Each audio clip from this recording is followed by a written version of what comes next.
നമസ്കാരം. പഞ്ചായത്ത് വാരത്തിലേക്ക് സ്വാഗതം. ഒരുപക്ഷെ ബാർക്കോഴ വിവാദമുണ്ടായിരുന്നില്ലെങ്കിൽ, ഹൈക്കോടതി നിരീക്ഷണം ഉണ്ടായിരുന്നില്ലെങ്കിൽ 3 മണിക്കൂർ നമ്മൾ ചർച്ച ചെയ്യേണ്ടിയിരുന്നത് നാളെ വരാൻ പോകുന്ന ജനവിധിയെക്കുറിച്ചായിരുന്നു. നെഞ്ചിടിപ്പോടെ രാഷ്ട്രീയ പാർട്ടികളും അതുപോലെ തന്നെ രാഷ്ട്രീയ നിരീക്ഷകരും ജനങ്ങളും കാത്തിരിക്കുന്ന ജനവിധിയെക്കുറിച്ചുള്ള ചർച്ചയാണ് പഞ്ചായത്ത് വാരത്തിൽ നടക്കാൻ പോകുന്നത്. എന്താണ് നാളെ പ്രഭാതത്തിൽ ഒരുപക്ഷെ കേരളം കാത്തിരിക്കുന്ന ജനവിധി? ഈ ചർച്ചയിൽ പങ്കെടുക്കാൻ നമ്മോടൊപ്പം വളരെ പ്രധാനപ്പെട്ട ആൾക്കാരുണ്ട്. ഈ ചർച്ചയിൽ ഒരുപക്ഷെ നിലവിൽ ചർച്ച ചെയ്തു പോയിട്ടുള്ള വിവരങ്ങൾ തന്നെ വീണ്ടും ഒരു അപഗ്രഥനത്തിന് വിധേയമാകാൻ സാധ്യതയുണ്ട്. ചുരുക്കത്തിൽ പറഞ്ഞാൽ വളരെ ഉയർന്ന പോളിംഗ് നിരക്കാണ് കേരളത്തിൽ രണ്ട് ഘട്ടങ്ങളിലും സാധ്യമായത്. ആദ്യഘട്ടത്തിൽ 77.83, രണ്ടാം ഘട്ടത്തിൽ ഇന്ന് റീപോളിംഗ് നടന്ന ഉൾപ്പെടെയുള്ളത് പരിശോധിച്ചാൽ 77.91. ഇതാണ് പോളിംഗ്. ഒന്നാം ഘട്ടത്തിൽ 77.83, ആദ്യത്തെ 7 ജില്ലകൾ. പോളിംഗ് ശതമാനം 2015 രണ്ടാം ഘട്ടത്തിൽ 77.91 ഇതുവരെ. അത് വേണമെങ്കിൽ അല്പം ഒന്നും കൂടി പോകും. മലപ്പുറവും തൃശ്ശൂരും ഈ റീപോളിംഗ് കാരണം ചെറിയൊരു മാറ്റം വരാം. ഇനി ആന്റണി രാജു നമ്മൾ ചർച്ച തുടങ്ങി വെക്കുകയാണ്. ഇതാ സഖ്യകക്ഷികൾ ഒരുപാട് ആൾക്കാരുണ്ട്. അദ്ദേഹത്തിന് വേണമെങ്കിൽ അല്പം തിക്താനുഭവങ്ങൾ ഉണ്ടാകും. എന്നാ കാരണം വെച്ചാൽ ശരിയല്ല ഞാൻ പറഞ്ഞത്. താങ്കൾക്ക് വേണ്ടിയിട്ട് മാറ്റിവെച്ച ചില സീറ്റുകളിൽ കോൺഗ്രസ്സുകാർ കയറി മത്സരിച്ചു എന്ന് താങ്കളുടെ ചില സുഹൃത്തുക്കളോട് പറഞ്ഞു. ശരിയാണോ സാറേ? പറഞ്ഞിട്ടുണ്ട്. അല്ലല്ല, എനിക്ക് വേണ്ടി താങ്കൾ ഉദ്ദേശിക്കുന്നത് അദ്ദേഹം വലിയ നേതാവല്ലേ? അദ്ദേഹം ദേശീയ നേതാവ്. വർഗീസ് ജോർജ്, ഞാൻ പറഞ്ഞത് ശരിയല്ലേ? ഇതൊക്കെ ഇനി നാളത്തെ ജനവിധിയിൽ പ്രതിഫലിക്കുമോ? പ്രതിഫലിക്കും. എങ്ങനെ പ്രതിഫലിക്കും? അത് ബ്രിട്ടസ് കഴിഞ്ഞ തവണത്തെ ഒരു മൊത്തം റിസൾട്ട് വളരെ മൃദുഭാഷിയാണ്. എന്നാലും പറയേണ്ട കാര്യം ആകെ എടുത്ത് നോക്കുകയാണെങ്കിൽ കഴിഞ്ഞ തവണത്തെ റിസൾട്ടിന്റെ പാറ്റേൺ തന്നെയായിരിക്കും. 2010 മാത്രമല്ല, 2009 മുതൽ കേരളത്തിലൊരു പാറ്റേൺ ഉണ്ട്.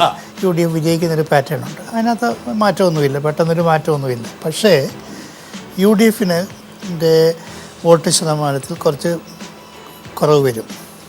അത് സംഭവിച്ചത് ട്രിവാൻഡ്രം കോർപ്പറേഷനിൽ ഉണ്ടായിട്ടുള്ള ഇഷ്യൂസ്, ഇടുക്കിയിലെ LDFും ഹൈറേഞ്ച് സംരക്ഷണ സമിതിയും തമ്മിലുണ്ടായ റീഅലൈൻമെൻറ്റ്, മലപ്പുറത്ത് ലീഗും അതുപോലെ തന്നെ കോൺഗ്രസും തമ്മിലുള്ള ഫൈറ്റ്, എറണാകുളത്ത് ഇന്ന് പൊട്ടിപ്പുറപ്പെട്ട ചില ഇഷ്യൂസ്, ഇത് വെച്ച് നോക്കുമ്പോൾ കഴിഞ്ഞ തവണ UDFന് ആകെ തിരഞ്ഞെടുക്കപ്പെട്ട സ്ഥാനങ്ങളുടെ 65%, LDFന് 35%. എനിക്ക് തോന്നുന്നു അതിൽ കുറച്ച് കുറവ് വരും. ഒരു 60-40 എന്നുള്ള തോതിൽ ഒരു കുറവ് വരുമെന്ന് എനിക്ക് തോന്നുന്നു. അത് പറയുന്നതിന് മടിയൊന്നും. ഒരു പക്ഷേ നമുക്ക് ആന്റണി രാജു, നമ്മൾ അന്ന് ചെയ്തൊരു എക്സസൈസ് നമ്മൾ ഒന്നും കൂടി ഒന്ന് പിടിച്ച് ക്രോഡീകരിച്ച് ചെയ്തു, നിങ്ങൾക്കൊരു വ്യക്തത കിട്ടാൻ വേണ്ടിയിട്ട്. അതായത് ജനറൽ പൊതു പ്രവണതകൾ എന്താണ് ഈ തിരഞ്ഞെടുപ്പിൽ? തർക്കമുണ്ടെങ്കിൽ പറയണം കുമാർ. ഒരു കാരണവശാലും ഞാൻ ബ്രിട്ടാസ് പറഞ്ഞതുകൊണ്ട് ഞാൻ തിരുത്തില്ലാന്ന് പറയരുത്. എൻ്റെ സ്നേഹിതനാണെന്ന് വിചാരിച്ചിട്ട് പറയാതിരിക്കണ്ട. എന്താണ് ഈ രാഷ്ട്രീയത്തിലെ പൊതു പ്രവണതകൾ? ഒരു പക്ഷേ നമ്മുടെ കൺട്രോൾ റൂമിൽ നമ്മളെ സഹായിക്കാൻ പറ്റും. പൊതുപ്രവണതകൾ എന്തൊക്കെയാണ്? ഇതൊക്കെയാണ് ഈ തെരഞ്ഞെടുപ്പിലെ പൊതുപ്രവണതകൾ. ശ്രീ ഉടൂർ വിജയൻ, താങ്കൾ ഇങ്ങോട്ടും നോക്കിയാൽ വ്യക്തമാകും. SNDP BJP ഘടകം, ആ ഘടകം ഉദ്ദേശിക്കുന്ന ഫാക്ടറാണ് ഉദ്ദേശിക്കുന്നത്. രണ്ടാമത്, മൂന്നാം ബദൽ സാധ്യത, ബീഫ്, തീവ്ര നിലപാട്, ദേശീയ വിഷയങ്ങൾ, ന്യൂനപക്ഷ ആശങ്കകൾ, വെള്ളാപ്പള്ളി വിവാദം. ഈ തെരഞ്ഞെടുപ്പിൻ്റെ ഒരു സ്റ്റേറ്റ് ലെവലിൽ നമുക്ക് ഒരു അതിഥി കൂടി വരാനുണ്ട്. അദ്ദേഹം വന്നാൽ മാത്രമേ ഈ ചർച്ചയ്ക്ക് കുറച്ചുകൂടി ഒരു മൂർച്ച വരുള്ളൂ. എന്താ കാരണം വെച്ചാൽ നന്നായിട്ട് മൂർച്ച കൂട്ടാൻ കഴിയുന്ന പ്രഗത്ഭനായിട്ടുള്ള കോൺഗ്രസിൻ്റെ വക്താവും നേതാവുമാണ് നമ്മോടൊപ്പം ചേരാൻ പോകുന്നത്. ശ്രീ രാജ്മോഹൻ ഉണ്ണിത്താൻ, താങ്കളെ വരവേക്കാൻ എനിക്ക് അങ്ങോട്ട് വരണമെന്നുണ്ട്. പക്ഷേ ഇവിടെ നിൽക്കാതിരിക്കാൻ പറ്റാത്തതുകൊണ്ട് ഞാനിവിടെ നിൽക്കുകയാണ്. പക്ഷേ അവിടെ എത്തി താങ്കളെ സ്വീകരിച്ചൊന്നും താങ്കൾ അനുമാനിക്കുക.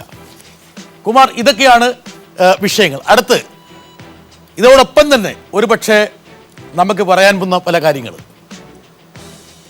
ബാർ കോഴ കേസ് വിധി, അത് ഇന്ന് വീണ്ടും കൊഴുത്തു.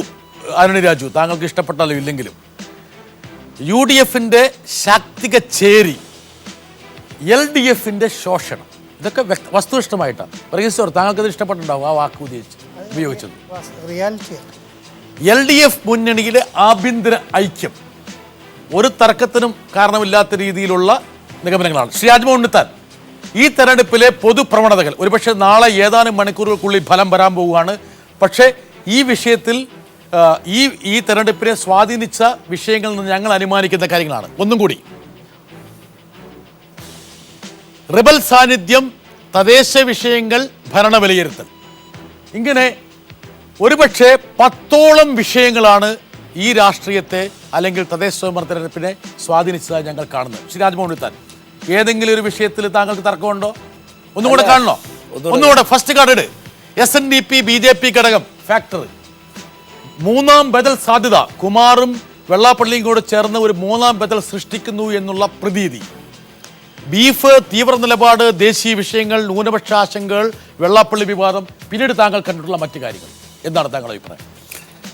അല്ല, ഈ മാർക്സിസ്റ്റ് കമ്മ്യൂണിസ്റ്റ് പാർട്ടിയുടെ ഒരു സാമൂഹ്യ ബേസ് എന്ന് പറയുന്നത് ഈഴവ വോട്ടുകളാണ്. അപ്പോൾ സ്വാഭാവികമായി ഈ തെരഞ്ഞെടുപ്പിൽ BJPയും SNDPയും തമ്മിൽ ഉണ്ടാക്കിയിരിക്കുന്ന ഒരു ധാരണ ഏറ്റവും കൂടുതൽ ആശങ്കാകുലരാക്കുന്നത് മാർക്സിസ്റ്റ് കമ്മ്യൂണിസ്റ്റ് പാർട്ടിയാണ്. അതുകൊണ്ടാണ് ഈ പ്രാദേശികമായ കാര്യങ്ങളെക്കുറിച്ചൊക്കെ ചർച്ച നടത്താതെ അവർ SNDPയെ അതിശക്തമായി ആക്രമിക്കാനുണ്ടായ കാരണമെന്ന് പറയുന്നത് സ്വാഭാവികമായിട്ട് അവരുടെ ബേസിൽ ഉണ്ടാകാൻ സാധ്യതയുള്ള ഒരു ചോർച്ച മുന്നിൽ കണ്ടുകൊണ്ടാണ്. അപ്പോൾ അതിനെ സംബന്ധിച്ച് ഞങ്ങളെ സംബന്ധിച്ചിടത്തോളം ഞങ്ങൾക്ക് യാതൊരു വിധമായ ആശങ്കയുമില്ല. രണ്ടാമത്തെ കാര്യം, ബീഫിൻ്റെ പ്രശ്നം വന്നാലും തീവ്ര നിലപാടുകൾ വന്നാലും ഇത്തവണ BJPക്കെതിരെ ശക്തമായ ഒരു ആക്രമണം നടത്തി SNDPയും അതുപോലെ തന്നെ BJPയും തമ്മിൽ ഉണ്ടാക്കിയ ഒരു കൂട്ടുകെട്ടിലൂടെ ചോരാൻ സാധ്യതയുള്ള വോട്ടുകൾ ന്യൂനപക്ഷത്തിൽ നിന്ന് തട്ടിയെടുക്കാനാണ് തീവ്രമായ BJP വിരോധം പല കാണിച്ചത്. വളരെ രണ്ട് കാര്യങ്ങൾ അദ്ദേഹം പറഞ്ഞത്. താങ്കൾക്ക് അങ്ങനെയല്ല കൗശലം ഉണ്ടായിരുന്നോ? ഒരു കൗശലവും ഇല്ലായിരുന്നു. SNDP നമ്മുടെ സംസ്ഥാനത്തുള്ള മുഴുവൻ ആളുകളും CPMകാരാണെന്നൊക്കെ പറയുന്നത് അതിശയോക്തിപരമാണ്. നല്ലപോലെ കോൺഗ്രസ്സുകാരും ഉണ്ട് SNDPക്കാർ. SNDPയുടെ ഔദ്യോഗിക ഭാരവാഹികളായിട്ട് കേരളത്തിലുള്ള മിക്കവാറും ആളുകൾ. അപ്പോൾ അതുകൊണ്ട് SNDP ഫാക്ടർ നിങ്ങൾക്ക് ദോഷം ചെയ്യുന്നത് പോലെയോ അല്ലെങ്കിൽ അതിനേക്കാൾ ഏറെയോ അല്ലെ ഏറ്റക്കുറച്ചിലൂടെയോ അവരെയും സ്വാധീനിക്കുന്ന അവർക്കും പ്രത്യാഘാതം ഉണ്ടാക്കുന്ന സംഭവം തന്നെയാണ്. അതിനകത്ത് മാർക്സിസ്റ്റ് പാർട്ടിയെ സംബന്ധിച്ചിടത്തോളം ആ ഒരു ഇഷ്യൂ ഉയർന്നു വന്നപ്പോൾ അതിൻ്റെ സാമൂഹികവും സാമ്പത്തികവും അതുപോലെ തന്നെ അതിൻ്റെ ബൗദ്ധികവുമായ വശങ്ങളെ സംബന്ധിച്ച് വളരെ ശക്തമായി കേരളത്തിൽ. എനിക്കൊരു ചോദ്യം എൻ്റെ സുഹൃത്ത് ശ്രീ വർഗീസ് ജോർജിനോട് ചോദിക്കാറുണ്ട്. ഒരു പക്ഷേ ഈ ബീഫ്, തീവ്ര ഹിന്ദുത്വ നിലപാടുകളൊക്കെ വന്നപ്പോൾ നിങ്ങളെപ്പോലുള്ള ആൾക്കാർ ആഗ്രഹിച്ച ഭാഷയിലും അതിൻ്റേതായ തീവ്രതയിലും മുഖ്യമന്ത്രി പ്രതികരിച്ചില്ല എന്നുള്ള ചില മർമ്മരങ്ങൾ എവിടെയൊക്കെയോ ജനതാദൾ യുവിൽ ഞാൻ മുഴങ്ങിക്കേട്ടു. ശരിയാണോ ശ്രീ വർഗീസ് ജോർജ്? അതിൻ്റെ ഒരു ഘട്ടം വന്നപ്പോൾ ശക്തമായ റിയാക്ഷൻ വന്നു. അത് എപ്പോഴാണ് ഒരു ഘട്ടം വന്നപ്പോൾ വന്നു എന്ന് പറഞ്ഞപ്പോൾ വേറൊരു ഘട്ടം ഉള്ളപ്പോൾ ഉണ്ടായിരുന്നില്ല എന്നർത്ഥം. നമ്മൾ ആഗ്രഹിച്ച രീതിയിൽ വന്നില്ല. വളരെ ശക്തമായ ഷിയാനണി രാജു വളരെ ശ്രദ്ധേയമായിട്ടുള്ള നിരീക്ഷണമാണ്. സാർ പറഞ്ഞതിൽ വ്യത്യസ്ത അല്ല, സാർ പറഞ്ഞ പോലെ ഈ ബീഫ് ഇഷ്യൂ ഉന്നയിക്കുന്നതിൽ ഒരു പ്രധാനപ്പെട്ട ഇക്കണോമിക്സ് ഉണ്ട്. ജനങ്ങളെല്ലാം ഈ ബീഫിൻ്റെയും പോത്തിൻ്റെയും പിന്നാലെ പോകും. ഇതിനടിയിൽ നടക്കുന്ന കോർപ്പറേറ്റ് നയങ്ങൾ ഈ സമയത്ത് നടപ്പാക്കിക്കൊണ്ടിരിക്കുകയാണ്. ഇപ്പോൾ 80,000 കോടി രൂപയുടെ പബ്ലിക് സെക്ടർ ഡിസിൻവെസ്റ്റ്മെൻറ്റാണ് ഇപ്പം ചെയ്യാൻ പോകുന്നത്. 80,000 കോടിയുടെ ഇന്ത്യയുടെ ചരിത്രത്തിൽ ബാങ്ക്, ഇൻഷുറൻസ് മുഴുവൻ പ്രൈവറ്റൈസ് ചെയ്യുകയാണ്. നമ്മളെല്ലാം പോത്തിൻ്റെയും ബീഫിൻ്റെയും പിന്നാലെ പോകും. ഇത് തട്ടിപ്പാണ്. നിങ്ങൾ ഈ ബീഫിനെയും പോത്തിനെയും കാണിച്ചിട്ട് അവസാനം അതിൻ്റെ ഉള്ളിൽ കൂടെ ഒരുപാട് പരിപാടികൾ നടത്തിക്കൊണ്ടിരിക്കുകയാണ്. അതാണ് കുമാർ സത്യം പറ. ഇത് ഒരു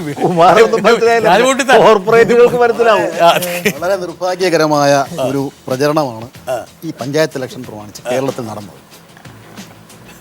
ഞാനൊക്കെ പ്രതീക്ഷിച്ചത് കേരളത്തിന്റെ വികസനം, ഈ തദ്ദേശ സ്വയംഭരണ സ്ഥാപനങ്ങളുടെ കഴിഞ്ഞകാല പ്രവർത്തനങ്ങൾ, അതൊക്കെ തെരഞ്ഞെടുപ്പിൽ വിലയിരുത്തപ്പെടേണ്ടത്. അതും വിലയിരുത്തപ്പെട്ടില്ല. ഇല്ല, അത് എവിടെയും വിലയിരുത്തിയില്ല.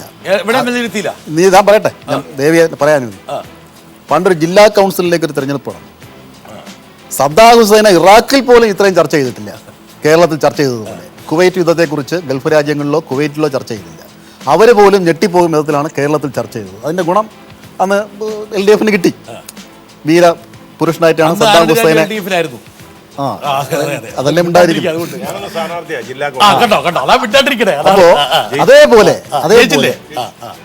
അന്നണി രാജു ഞാനിനി വേറെ പറയണ്ടല്ലോ, എന്റെ ഇടത്തും വലത്തും ഇരിക്കുന്ന അതിന്റെ ഗുണഭോക്താക്കളാണ്. അതിന്റെ ഒരു ആവർത്തനമാണ് ഈ കേരളത്തിൽ. ഞാൻ ചോദിക്കട്ടെ, കേരളത്തിൽ കിട്ടുമോ? LDF കിട്ടുമോ? അല്ല, എനിക്കറിയില്ല. നാളെ നമുക്കറിയാമല്ലോ. അതിനെപ്പറ്റി ഞാൻ ചർച്ച ചെയ്യപ്പെടേണ്ടിയിരുന്നത് ഈ തെരഞ്ഞെടുപ്പിൽ ചർച്ച ചെയ്യപ്പെടേണ്ടിയിരുന്ന വിഷയം ചർച്ച ചെയ്തില്ല. അതിന് പകരം ഈ തദ്ദേശ സ്വയംഭരണ സ്ഥാപനവുമായി യാതൊരു ബന്ധവുമില്ലാത്ത വിഷയങ്ങളെ ബോധപൂർവം കൊണ്ടിട്ട് ചർച്ച ചെയ്ത് അതിൻ്റെ അജണ്ട മാറ്റി.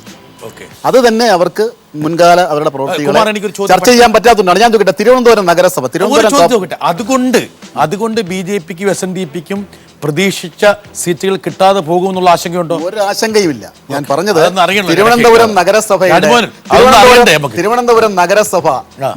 ഇലക്ഷൻ നടക്കുമ്പോൾ നഗരസഭയുടെ പ്രവർത്തനങ്ങൾ, ഈ തിരുവനന്തപുരം നഗരത്തിന്റെ പ്രശ്നങ്ങൾ അത് ചർച്ച ചെയ്താൽ ഇടതുപക്ഷ മുന്നണിക്ക് ഒരൊറ്റ സ്ഥാനാർത്ഥി എനിക്ക് ക്വിക്കായിട്ട് 2 റെഫറൻസ് കിട്ടിയ ശേഷം ഒരു ചെറിയ ഇടവേളയ്ക്ക് നമുക്കൊരു സമയമായിട്ടുണ്ട്. അനണ്ട് രാജു, ഞാനിപ്പോൾ പറഞ്ഞ പോലെ ഒരുപാട് കാര്യങ്ങളുണ്ട്. അതായത് സംസ്ഥാന രാഷ്ട്രീയത്തെയും പൊതുവായിട്ട് തെരഞ്ഞെടുപ്പിനെയും സ്വാധീനിച്ച ഒരുപാട് വിഷയങ്ങൾ. ഒരുപക്ഷെ അതിനകത്തൊരു ആശയക്കുഴപ്പമോ അല്ലെങ്കിൽ ഒരു അഭിപ്രായ വ്യത്യാസം ഉണ്ടാകേണ്ടതില്ല. പക്ഷേ അദ്ദേഹം പറഞ്ഞതുപോലെ ചില വിഷയങ്ങൾക്ക് അമിതമായിട്ടുള്ള പ്രാധാന്യം കിട്ടിപ്പോയോ? അല്ല, അത് നമുക്ക് പറയാൻ കഴിയും. കാരണം ഇതൊക്കെ ജനങ്ങളെ സംബന്ധിച്ചിടത്തോളം അവരുടെ ജീവൻ, അവരുടെ സ്വത്ത്, അവരുടെ സ്വാതന്ത്ര്യം, അവരുടെ ഭക്ഷണത്തിലുള്ള സ്വാതന്ത്ര്യം, ഇതിന്റെയൊക്കെ മേക്കിട്ട് കയറാൻ വന്നാൽ ഏറ്റവും ഞാനത് പറയട്ടെ. അപ്പൊ അതിനേക്കാൾ അത് ഏറ്റവും ജനങ്ങളെ സംബന്ധിച്ചിടത്തോളം ഏറ്റവും ഭീതിയോടെ കാണുന്ന വിഷയങ്ങൾ ചർച്ച ആ കാലഘട്ടത്തിൽ ഉണ്ടായാൽ അത് തന്നെയായിരിക്കും ജനങ്ങളുടെ മുമ്പിൽ വരുന്ന ഏറ്റവും മുഖ്യമായ വിഷയം. അതൊന്നും ചർച്ച ചെയ്യാതെ ഇപ്പൊ കോർപ്പറേഷന്റെ മാലിന്യ പ്രശ്നം ചർച്ച ചെയ്യാന്ന് പറഞ്ഞു കഴിഞ്ഞാൽ അത് പിന്നെ ഒരു ശരിയായ വാദമാണ് എനിക്ക്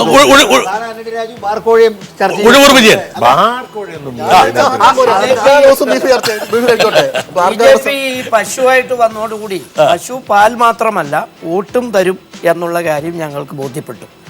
BJPക്കാർ ആരെന്ത് ഭക്ഷണം കഴിക്കണം എന്നുള്ളതിൻ്റെ ഡയറ്റീഷ്യന്മാരായി മാറുന്ന ഒരു സ്ഥിതിവിശേഷം ഉണ്ടായി എന്നുള്ളത് കൊണ്ടാണ് ചർച്ച ആ വഴിക്ക് പോയത്. അതായത് വേറെ ഒന്നും കൊണ്ടല്ല. ഞാനൊക്കെ പേടിച്ചിട്ട് ഈ മീറ്റിങ്ങിനൊക്കെ പോകുമ്പോൾ നോൺ വെജിറ്റേറിയൻ ഹോട്ടലിൽ പോലും കയറില്ലായിരുന്നു ബീഫ് കഴിക്കുന്നിടത്ത്. ഉമ്മൻചാണ്ടി അതിലെടുത്ത നിലപാട് ഒരു കത്ത് എഴുതുകയായിരുന്നു. ആ കത്ത് കിട്ടിയോ ഇല്ലോ എന്നുള്ള ഒന്നും പറയാൻ പറ്റിയല്ല. ഇപ്പോഴത്തെ സാഹചര്യത്തിൽ കത്തെഴുതേണ്ട യാതൊരു കാര്യവുമില്ല. കുട്ടികൾ പോലും ഇപ്പം പ്രേമലേഖനം പോലും എഴുതാറില്ലാത്തൊരു കാലഘട്ടത്തിൽ ഒരു SMS അയക്കേണ്ട സാരഥി കത്തയക്കേണ്ട കാര്യമുള്ള കാര്യമല്ല. ഉഴവൂർ വിജയൻ കത്തയച്ചത് മാത്രമേ അറിഞ്ഞുള്ളൂ. കത്ത് പ്രധാനമന്ത്രിക്കും അയച്ചു, ഇന്ത്യയുടെ ആഭ്യന്തരമന്ത്രിക്കും അയച്ചു. രണ്ടുപേർക്കും കത്ത് കിട്ടുകയും ചെയ്തു, രണ്ടുപേരും പ്രതികരിക്കുകയും ചെയ്തു. അതിന്റെ പേരിൽ നടപടി ഉണ്ടായി. അപ്പൊ ഇദ്ദേഹം ഏത് ലോകത്താ ജീവിക്കുന്നത്? ഇതെല്ലാം ഇവിടുത്തെ കത്ത് കിട്ടി, പ്രധാനമന്ത്രി പറഞ്ഞു, രാജ്നാഥ് സിംഗ് പറഞ്ഞു. കുറച്ച് അമാന്തിച്ചോ ഉണ്ണിത്താൻ? ഏതാണ് ആ ഒരു പ്രതികരണത്തിനും കത്തിനൊക്കെ കേരളത്തിൽ വർഗീസ് ജോർജ് പറഞ്ഞ പോലെ ചെറിയൊരു ഒന്നാം ഘട്ടത്തിൽ ഒരു പ്രശ്നം. ഒന്നാം ഘട്ടം അല്ലേ? അതല്ലേ പറഞ്ഞ പറഞ്ഞതല്ലേ? അതിപ്പോ ജനതാദളിന്റെ അഭിപ്രായമാണ്, കോൺഗ്രസിന്റെ അഭിപ്രായം ഞാൻ പറയാം. മുന്നണി കേരളത്തിൽ ഉമ്മൻചാണ്ടി കോൺഗ്രസ് നേതാവല്ല, അദ്ദേഹം കേരളത്തിന്റെ മുഖ്യമന്ത്രിയാണ്. മുഖ്യമന്ത്രി സ്ഥാനത്തിരിക്കുന്ന ഒരാൾ പ്രതികരിക്കുമ്പോൾ ഔചിത്യം വേണം, ബ്രിവിറ്റി വേണം, മിതത്വം പാലിക്കണം. കേരളത്തിന്റെ മുഖ്യമന്ത്രി മിതത്വം പാലിച്ച് ഈ വിഷയത്തിൽ കേരളത്തിന്റെ ഉത്തമ താല്പര്യം സംരക്ഷിച്ചുകൊണ്ട് തന്നെയാണ് നമ്മൾ ഏറെക്കുറെ ഒരുപക്ഷെ നമ്മൾ ഈ തെരഞ്ഞെടുപ്പിനെ സ്വാധീനിച്ച വിഷയങ്ങൾ നമ്മൾ മുന്നോട്ട് വെച്ചിട്ടുള്ള കാര്യങ്ങളെക്കുറിച്ചൊരു തർക്കമൊന്നുമില്ല. ഏതാനും മണിക്കൂറുകൾക്കുള്ളിൽ വരാൻ പോകുന്നു. ഒരുപക്ഷെ കേരളം കാത്തിരുന്ന ആ മഹാപോരാട്ടത്തിൻ്റെ വിധിക്ക് മുമ്പായി ഈ തെരഞ്ഞെടുപ്പിനെ സ്വാധീനിച്ച വിഷയങ്ങളിലേക്കാണ് നമ്മൾ പോയത്. ഒരുപക്ഷെ ഇനി പെട്ടെന്ന് ക്വിക്കായിട്ട് ഈ തെരഞ്ഞെടുപ്പ് ഫലം അങ്ങനെ വന്നാൽ എങ്ങനെ ഇരിക്കും? തെരഞ്ഞെടുപ്പുകളിൽ സ്വാഭാവികമായിട്ടും ജയവും പരാജയവും ഉണ്ടാകും. ഈ തെരഞ്ഞെടുപ്പിൽ UDFനെ എങ്ങനെ സ്വാധീനിക്കും? UDFനെ ശ്രീ ഉണ്ണിത്താൻ, നിലവിൽ 70% സ്ഥാനങ്ങൾ, 70%. 60% പ്ലസ് വന്നാൽ ഒഴിവൂർ വിജയൻ താങ്കൾ എൻ്റെ കൂടെ നിൽക്കേണ്ട സമയമാണ്. എന്ന കാരണത്തിൽ ഒരു മധ്യസ്ഥരായിട്ട് 60% മുകളിൽ വന്നാൽ സുരക്ഷിതം അല്ലേ? ആന്റണി രാജു, കറക്റ്റാണോ? ഉണ്ണിത്താൻ, തർക്കമുണ്ടോ? ശ്രീ വർഗീസ് ജോർജ്, കറക്റ്റ് ഉണ്ടോ? മാധ്യമപ്രവർത്തകനാണ് SRS. 60+. കുമാർ, 50% പ്ലസ് ആണെങ്കിൽ ആശങ്കകളുണ്ട്. എന്നാൽ 70% നിന്ന് 50% വന്നാൽ ആശങ്കകളുണ്ടാവും ഒഴിവൂർ വിജയൻ? ഉറപ്പായിട്ടും. ഇത്രയും പ്രധാനപ്പെട്ട ഒരു വലിയൊരു ശാക്തിക ചേരിയെ വെച്ചുകൊണ്ട് പഴയ 70% നിലനിർത്താൻ പറ്റിയില്ലെങ്കിൽ ശ്രീ ഉണ്ണിത്താൻ എവിടെയോ ഒരു സ്ട്രാറ്റജിക്കൽ എറർ സംഭവിച്ചു എന്ന് വേണം പറയണ്ടേ? അല്ല, നിലവിൽ കേരളത്തിലെ 70% തദ്ദേശ സ്വയംഭരണ സ്ഥാപനങ്ങൾ ഭരിക്കുന്നത് UDF ആണ്. അപ്പൊ സ്വാഭാവികമായി ഒരു ആന്റി ഇൻകംബൻസി ഫാക്ടർ ഈ ഉണ്ട്. കാര്യം 2.5 വർഷം വെച്ച് പല സ്ഥലത്തും പഞ്ചായത്ത് പ്രസിഡന്റ് മാറ്റിയിട്ടുണ്ട്, മുനിസിപ്പൽ ചെയർമാനെ മാറ്റിയിട്ടുണ്ട്. അപ്പോൾ സ്വാഭാവികമായി അതൊക്കെ പ്രാദേശിക തലത്തിൽ പല പ്രശ്നങ്ങളും ഉണ്ടാക്കിയിട്ടുണ്ട്. അപ്പോൾ ഇത്തവണത്തെ തെരഞ്ഞെടുപ്പിൽ ഒരു 60% പ്ലസ് വന്നാൽ ഒരു ജാമ്യം എടുത്തു വെക്കുകയാണോ?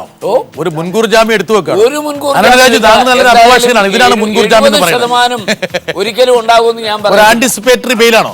60% പ്ലസ് പറഞ്ഞതുകൊണ്ട് അങ്ങനെ വന്നാൽ LDF-ന് വലിയ മാറ്റമാണ് നിങ്ങൾ തന്നെ സംഭവിച്ചത്. അല്ല, ഞാൻ UDF-ന്റെ കാര്യമാണ് പറഞ്ഞത്. UDF-ന് ഞാൻ എപ്പോഴും വസ്തുനിഷ്ഠമായിട്ടില്ല 60% പ്ലസ് വന്നാൽ സുരക്ഷിതമാണെന്ന് പറയുമ്പോൾ താങ്കൾ അത്രയൊക്കെ ഉണ്ണിത്താനും പറഞ്ഞുള്ളൂ. അപ്പൊ 60% താങ്കൾ സംതൃപ്തനാണ്? സംതൃപ്തനല്ല, ഞാൻ പറഞ്ഞത് അദ്ദേഹം വളരെ അക്കാഡമിക് ആയിട്ട് കാര്യങ്ങൾ കാണുന്ന ഒരാളാണ്. ഒരു 60% ആണോ റീസണബിൾ? 60% ബ്രിട്ടാസെ ഞാൻ ഈ തുടക്കത്തിലേ പറഞ്ഞു, കഴിഞ്ഞ തവണത്തേക്കാൾ ഒരു 5% കുറവ് വരും. UDF-ന് ഒരു 5% കുറവ് വരും. എനിക്ക് ചില ഫാക്ടേഴ്സ് ഞാനിവിടെ പറയുന്നുണ്ട്. പാർട്ടികൾ, അതായത് RSPയും JDU കഴിഞ്ഞ ഇലക്ഷൻ ഉണ്ടായിരുന്നു. നിയമസഭയ്ക്ക് ഉണ്ണിത്താനും രാജുവും ഞാനും പറഞ്ഞ ഏതാണ്ട് ഒരേ റേഞ്ചില്ല പറഞ്ഞു. 60% കിട്ടില്ല. അല്ല, 60% കിട്ടണം. കിട്ടാൻ വഴിയില്ല എന്ന് പറയണേ. 50% വന്നാൽ ആശങ്കകൾ. കുമാറെ, 50% വന്നാൽ UDF-ന് ആശങ്കകളാണ്. ഒഴിവൂർ വിജയൻ ഉറപ്പാണ്. അടുത്തത് 50% കുറവ് വന്നാൽ നേതൃത്വത്തിന് വെല്ലുവിളി. ഉണ്ണിത്താൻ സാറേ, ഇതൊരിക്കലും 50% കുറവ് വരില്ലല്ലോ. വന്നാലെന്നുള്ള ചോദ്യം അസ്ഥാനത്താണ്, അപ്രസക്തമാണ്. കാരണം ഒരിക്കലും 50% കുറവ് UDF-ന് വരാൻ പോകുന്നില്ല ഈ തെരഞ്ഞെടുപ്പിൽ. അപ്പൊ നടക്കാത്തൊരു കാര്യത്തെക്കുറിച്ച് അല്ലെങ്കിൽ ഇല്ലാത്ത ഒരു കാര്യത്തെക്കുറിച്ച് നമ്മൾ എന്തിനാ ചർച്ച ചെയ്യേണ്ട കാര്യം? ഉണ്ണിത്താൻ സാറേ, ഞാൻ എല്ലാ പ്രോബബിലിറ്റീസ് ഇടുകയാണ്. തെരഞ്ഞെടുപ്പല്ലേ, നമ്മളെല്ലാം ഇടണ്ടേ? തീർച്ചയായും ഞാൻ അതിശക്തമായി പറയുന്നു, 50% കുറവ് വരുന്ന പ്രശ്നം UDF-നെ സംബന്ധിച്ചിടത്തോളം ഇല്ല. ഒരു പ്രശ്നമില്ലാതെ അദ്ദേഹം പറയുന്നു. അതിപ്പോൾ ഉണ്ണിത്താൻ അങ്ങനെ പറയാൻ പറ്റുള്ളൂ. എൻ്റെ അഭിപ്രായത്തിൽ 50% താഴെ വന്നാൽ ഉണ്ണിത്താനും സുധീരനും ഒക്കെ നല്ലതാണെന്നാണ് എൻ്റെ അഭിപ്രായം. അതുകൊണ്ട് ഉണ്ണിത്താൻ ഒരു മന്ദസ്മിതം വന്നു എന്ന കാരണം അല്ല, അതിന്റെ അഭിപ്രായ കാര്യം നമുക്കറിയാമല്ലോ. അതുകൊണ്ടാണ് അതായത് ഒരു കൊട്ട് ഉമ്മൻചാണ്ടിക്ക് കിട്ടിക്കോട്ടെ എന്നുള്ളതാണ്. അല്ല, കൊട്ടെന്നുള്ളതല്ല, ഒരു മാറ്റം ആഗ്രഹിക്കുന്നുണ്ടല്ലോ. അപ്പൊ അത് സുധീരൻ ഇപ്പൊ ഈ മറ്റേ മണിസാറിന്റെ പ്രശ്നം വന്നപ്പോഴും പ്രതികരിക്കാൻ ഒരു അവധി ചോദിച്ച ആളാണ്. അപ്പൊ ഉടനെ തന്നെ നാളെ മറ്റന്നാളെ പ്രതികരിക്കും. എന്നാലും നമ്മൾ തൽക്കാലം ഒരു അവധി കൊടുക്കണം. അതിന് തെറ്റൊന്നുള്ള കാര്യം. ഉണ്ണിത്താൻ, താങ്കൾ പ്രതികരിക്കരുത്. എന്താ കാരണം വെച്ചാൽ താങ്കളോട് വളരെ സ്നേഹവാത്സല്യമുള്ള ഒരാളാണ്. ഉഴവൂർ വിജയൻ പറയുന്ന കാര്യങ്ങളോട് യോജിപ്പില്ലെങ്കിലും ആ വേ ഓഫ് പ്രസന്റേഷനും സ്റ്റൈൽ ഓഫ് പ്രസന്റേഷനും ഞാൻ ഇഷ്ടപ്പെടുന്ന ഒരാളാണ്. അപ്പൊ പറയുന്ന കാര്യങ്ങൾ അടിക്കണമെന്ന് തോന്നിയാൽ മുഖം കാണുമ്പോൾ അടിക്കണം. അടുത്ത് നമ്മുടെ സ്വന്തം ആളല്ലേ, മലപ്പുറം എഫക്ട്. ഇത് വളരെ പ്രധാനപ്പെട്ട വർഗീസ് ജോർജ്, സഖ്യകക്ഷികളോട് കാണിക്കേണ്ട ഒരു മര്യാദ ഒരുപക്ഷെ കാണിക്കപ്പെടുന്നില്ല എന്നുള്ളൊരു പരാതി പാലക്കാട് തെരഞ്ഞെടുപ്പ് മുതൽ JDU ഉയർന്നതാണ്. അത് ഈ തെരഞ്ഞെടുപ്പ് വന്നപ്പോൾ അത് കുറച്ചും കൂടി തീവ്രമായി എന്ന് താങ്കളെപ്പോലുള്ള ആൾക്കാർ പറയുന്നു. അത് ബ്രിട്ടാസ, ഈ ലോക്കൽ ഇലക്ഷൻസിലെ ഇത്തവണ വാസ്തവത്തിൽ UDF-ൽ നേരത്തെ ഒരു ഒരുക്കം നടന്നായിരുന്നു. ധാരാളം സ്ഥലങ്ങളിൽ ചില ഇഷ്യൂസ് ഉണ്ടായിരുന്നു. പക്ഷെ മലപ്പുറത്ത് അത് റിസോൾവ് ചെയ്യാനേ സാധിച്ചില്ല. മലപ്പുറത്ത് നേരത്തെ തന്നെ ഇത് മുൻകൂട്ടി കണ്ടിരുന്നു. പ്രത്യേകിച്ചും കോൺഗ്രസും ലീഗും തമ്മിലുള്ള ഇഷ്യൂസ് റിസോൾവ് ചെയ്യണമെന്നായിരുന്നു തീരുമാനം. പക്ഷെ ഒരു ഘട്ടത്തിലും അത് റിസോൾവ് ചെയ്യാൻ സാധിച്ചിട്ടില്ല. 24 പഞ്ചായത്തുകൾ, അതെ, സൗഹൃദ മത്സരം. ഞാൻ നോക്കുമ്പോൾ അതിന് ഭയങ്കര രസകരമായ ഒരു കാര്യം ആന്റണി രാജു, വളരെ രസകരമാണ്. താങ്കൾ കണക്ക് നോക്കാൻ എൻ്റെ അടുത്ത് കണക്കുണ്ട്. അതായത് ഔദ്യോഗികമായിട്ടുള്ള സൗഹൃദ മത്സരം, അതായത് ഔദ്യോഗിക റിബല്, അനൗദ്യോഗിക റിബല് വേറെ. ഈ രണ്ടും കൂടി ചേർത്താൽ ആ ജില്ലയിലെ 42% സീറ്റുകളിൽ UDF മുന്നണിയിലെ ഘടകകക്ഷികൾ ഏറ്റുമുട്ടുക. ഉന്നത ദൗർഭാഗ്യകരമാണ് മലപ്പുറം. തികച്ചും ദൗർഭാഗ്യകരമാണ്. അതിനെന്താ തർക്കം എന്തിരിക്കുന്നത്? തികച്ചും ദൗർഭാഗ്യകരമാണ്. പക്ഷേ അതിനകത്തൊരു കാര്യമുള്ളത്, ഇത്തവണത്തെ UDF ഒരു തീരുമാനം എടുത്തിരുന്നു. കഴിഞ്ഞ പ്രാവശ്യം UDF-ലെ പാർട്ട്നേഴ്സ് എല്ലാവരും, കോൺഗ്രസ് അടക്കമുള്ള എല്ലാ രാഷ്ട്രീയ പാർട്ടികളും മത്സരിച്ച് ജയിച്ചതും തോറ്റതുമായ സീറ്റുകളിൽ അവരവർ തന്നെ മത്സരിക്കുക എന്നുള്ളൊരു നയം. അപ്പോൾ സ്വാഭാവികമായിട്ട് അതിനകത്ത് മലപ്പുറത്ത് ചില വ്യതിയാനങ്ങൾ വന്നിട്ടുണ്ട്. ആ വ്യതിയാനങ്ങളുടെ അടിസ്ഥാനത്തിലാണ് അവിടെ സൗഹൃദമായ മത്സരം നടത്താൻ അവിടുത്തെ നേതാക്കന്മാർ, അത് ഗ്രാമപഞ്ചായത്തിൽ മാത്രമേ ഉള്ളൂ, ബാക്കിയുള്ളിടത്തും ആ സൗഹൃദ മത്സരം ഇല്ല. 24 പഞ്ചായത്തുകൾ കൊണ്ടോട്ടി നഗരസഭ. കൊണ്ടോട്ടി നഗരസഭയിൽ ഒന്നുകൊണ്ട് സീറ്റേ ഉള്ളൂ, പക്ഷേ പഞ്ചായത്ത് കോൺഗ്രസുമായി നേരിട്ട് മത്സരം. ലീഗിനെതിരെ ജനകീയ ഐക്യമുന്നണി. കുമാറിന്റെ പാർട്ടി ആ ജനകീയ ഐക്യമുന്നണി ഇല്ല കേട്ടോ. അത് കൃത്യമായിട്ട് നോട്ട് ചെയ്യേണ്ട ഒരു കാര്യമാണ്. കൂട്ടിയിട്ടില്ല. അതാണ് നിലവിൽ 2230 സീറ്റുകൾ. ഒരുപക്ഷെ മലപ്പുറം ഈ UDF-നെ തുറച്ചു നോക്കുന്ന ഒരു അപജയത്തിന്റെ പ്രതീകമായിട്ട് ശ്രീ വർഗീസ് ജോർജ് കാണുന്നുണ്ട്. ഒരു ഇഷ്യൂ ഉണ്ട്. കാരണം ഈ മുന്നണി അവിടെ ശിഥിലമായി പോയി മലപ്പുറത്ത്. മലപ്പുറത്ത് ഇപ്പൊ മത്സരം എന്ന് പറഞ്ഞാൽ ഐക്യജനാധിപത്യ മുന്നണിക്കകത്തുള്ള കക്ഷികൾ തമ്മിലാണ്. ആര് ജയിച്ചാലും തോറ്റാലും ഐക്യജനാധിപത്യ മുന്നണി തന്നെയാണ്. വരണമെന്നില്ല. രാജു കഴിഞ്ഞവിടെ അങ്ങനെ വന്നത്. അല്ല, ഇക്കുറി അങ്ങനെ ആകണമെന്നില്ല. വർഗീസ് ജോർജ്, എനിക്ക് പക്ഷേ താങ്കളുടെ ഈ ഒരിക്കലും രാഷ്ട്രീയത്തിൽ ഇത്രത്തോളം മര്യാദ വെച്ച് പുറത്തരുത്. താങ്കൾ കുറച്ചുകൂടി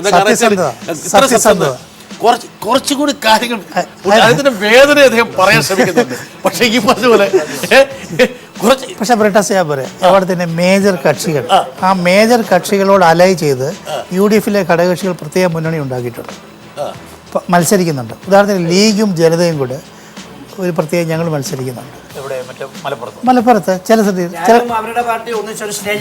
മനസ്സിലായില്ലേ? ഓ, താങ്കളോടെ പോയോ? ഞാൻ പോയായിരുന്നു. ശരി. താങ്കളില്ലാത്തൊരു കച്ചേരി.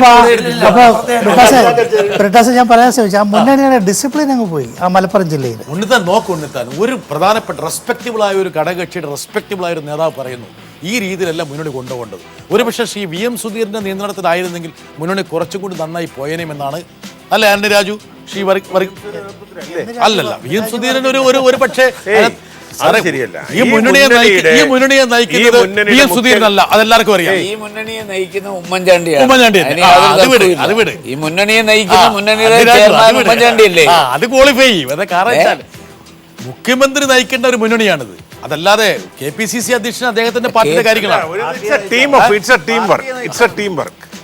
ടീം നടക്കാത്ത കൊണ്ടാണല്ലോ അർത്ഥഗർഭമായിട്ടുള്ള മൗനം പാലിച്ചുകൊണ്ടിരിക്കണേ, അല്ലേ ഉണ്ണിത്താൻ? കേരള പ്രദേശ് കോൺഗ്രസ് കമ്മിറ്റിയുടെ പ്രസിഡന്റ് ശ്രീ VM സുധീരൻ തന്നെ പറഞ്ഞു ഈ മുന്നണിയെ നയിക്കുന്നത് ഉമ്മൻചാണ്ടിയാണെന്ന് പരസ്യമായിട്ട് പറഞ്ഞില്ലേ? അപ്പൊ പിന്നെന്താ അതിനകത്ത് നിങ്ങൾ ശ്രീ VM സുധീരന്റെ തലയിലേക്ക് ഈ മലപ്പുറം ഒക്കെ കൊണ്ട് ഇടാൻ വേണ്ടി ചില ആൾക്കാർ ശ്രമിക്കുന്നുണ്ടെങ്കിലും അതിലൊന്നും അദ്ദേഹം വീഴാൻ താല്പര്യനല്ല. ഒരു ചെറിയ കൊമേഴ്സ്യൽ ബ്രേക്കിന് ശേഷം ഒരുപക്ഷെ ഈ തെരഞ്ഞെടുപ്പിന്റെ പ്രത്യാഘാതങ്ങൾ UDF-ന് എങ്ങനെയാണ് നമ്മൾ വിലയിരുത്തി?